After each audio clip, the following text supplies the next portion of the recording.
Magandang araw mga papi. For today's video, buhayin po natin itong mga battery na mga low-bat na. So mayroong mga 8 volts na lang ang kanyang voltahe. Mayroong 10, mayroong 7 volts na lang. So buhayin natin yung isa sa mga battery na ito. Ito ang buhayin natin. Pero sukatan muna natin para makita nyo kung ilan ang voltahe niya. So ang remedyo natin mga papi ay lagyan natin ng asin yung mga loob nito. So niluwagan ko na to mga takip dito sa may lagayan ng mga cells para mapadali tayo. So maniniwala ba kayo na kayang buhayin itong battery na asin lamang ang ating ilalagay? Asin ito ha, hindi ito asukal. So, tignan natin mga papi, sukatan muna natin yung mga battery. Sukatan ko itong isa para meron tayong reference. So, ang nakuha natin 7.64 volts itong isa. Ito namang nasa dulo, sukatan natin kung ilang voltahe. So, mayroong 8.13 volts. So ito ang lalagyan natin ng asin. Tignan natin mga kaibigan kung kayang buhayin ng asin. Kung aabot ba ng 12 volts. So panoorin nyo po mga papi. So bawat butas lagyan natin ng tig-isang kutsara. So ito ang asin.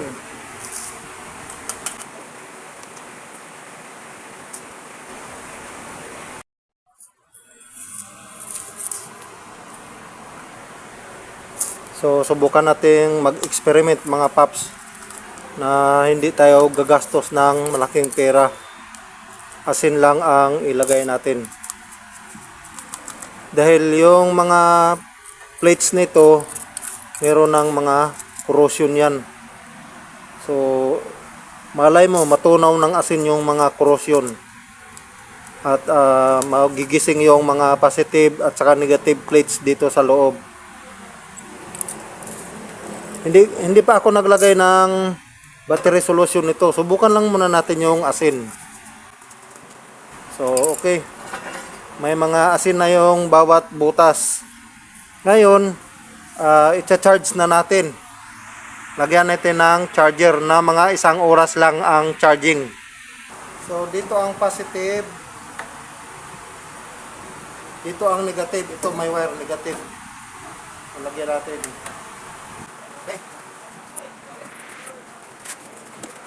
Saksak natin sa kuryente.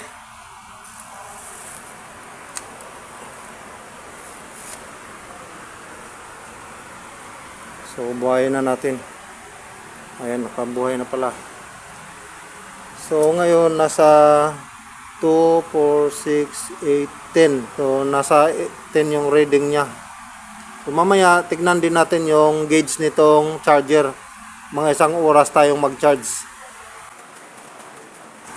So kung nabuhay ito mga papi, umabot ng 12 volts, maniniwala kayo na pwede pala ang asin na nakakabuhay ng battery. So hintay tayo ng 1 hour. So kumukulo yung tubig ng battery habang naka-charge. So mabubuhay yan. Tiwala lang. So nakakuha tayo ng mga 1 oras at 20 minutes sa pag-charge. So patayin na natin yung charger. I-recheck na natin yung voltahe, kung ilang voltahe nitong battery na china-charge natin. So disconnect ko muna itong cable.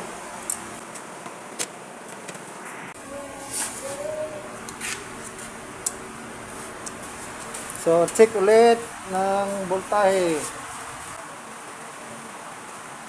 So ayun, meron tayong 1236 volts. So konti na lang kulang para umabot ng 12.60 or kahit 13 volts man lang ang kailangan. So at least nag-improve yung reading niya Ayun, nabubuhay, kulang ng konti, 12 something. So at least goods, nabubuhay ang battery. Ayan kumulo. Subukan nating buhayin din itong isa.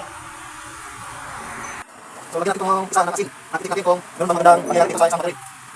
So, isang baso lang na asin. So, isang kutsara lang. May pasin natin po. Isang kutsara lang.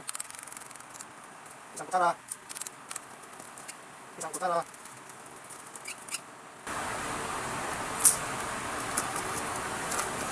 So, okay, charge na natin. So, ito ang positive. May markings positive. Itong isa negative.